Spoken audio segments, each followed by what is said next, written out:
Assalamualaikum warahmatullahi wabarakatuh. Perkenalkan, nama saya Rika Suamiati Mukbah dari program studi ilmu Al-Quran dan Tafsir Fakultas Usuluddin dan Dakwah UIN Madura.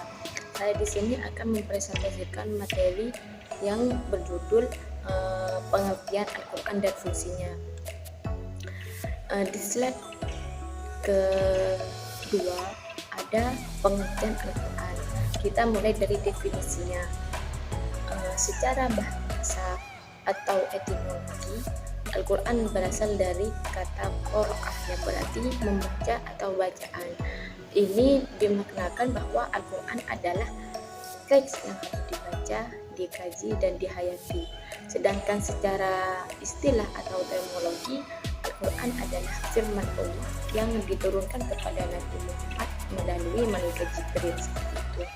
Terus Al-Quran ini memiliki karakteristik yang mutlak, disampaikan dalam bahasa Arab, diriwayatkan secara mutawatir oleh banyak orang dari berbagai generasi, terus ditulis dalam mushaf dan tersusun mulai dari surah Al-Fatihah sehingga surah An-Nas. Terus yang terakhir ada nilai ibadah, dan yang paling luar biasanya adalah membaca Al-Quran itu sendiri bernilai ibadah. Ini adalah mukjizat yang tidak dimiliki oleh kitab lain. Seperti itu.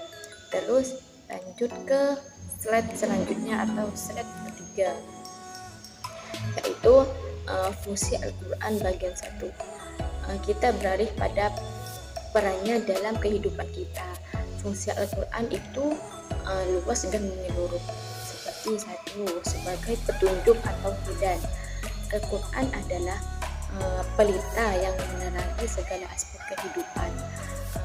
Ia memandu kita dalam 3 dimensi utama, yaitu akidah, syariat, dan akhlak. Di mana akidah ini menegaskan konsep tauhid, sifat-sifat Allah, dan hal-hal gaib. Sedangkan yang syariat adalah menyediakan aturan dan komprehensif, mulai dari ibadah, sosial, ekonomi, hingga politik seperti itu. Terus yang terakhir ada akhlak, itu membentuk moral yang mulia, mengajarkan kita untuk sabar, jujur, dan rendah hati. Terus yang nomor 2 ada sebagai sumber hukum Islam. Al-Quran adalah sumber hukum primer atau masdar tasyri' yang mengatur seluruh tatanan hidup seorang muslim. Ini mencakup hukum ibadah, hukum muamalah, dan hukum jinayah, di mana hukum ibadah ini aturannya mendasar tentang sholat, puasa, dan zakat. Sedangkan hukum muamalah adalah membahas kaidah-kaidah untuk interaksi sosial seperti jual beli dan warisan seperti itu.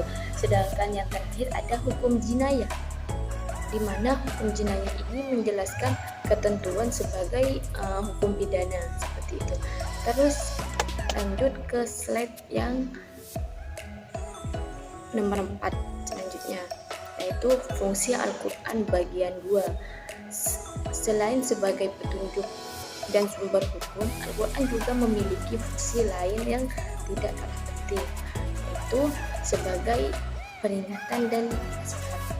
Ia mengingatkan kita tentang konsekuensi dari perbuatan kita, yaitu tentang dosa dan pahala. Begitu. Terus Al-Quran juga menceritakan kisah-kisah umat terdahulu sebagai pelajaran atau ibrah bagi kita yang hidup di generasi masa kini. Terus yang keempat ada sebagai mukjizat atau ijaz. Al-Quran adalah mukjizat abadi Nabi Muhammad SAW.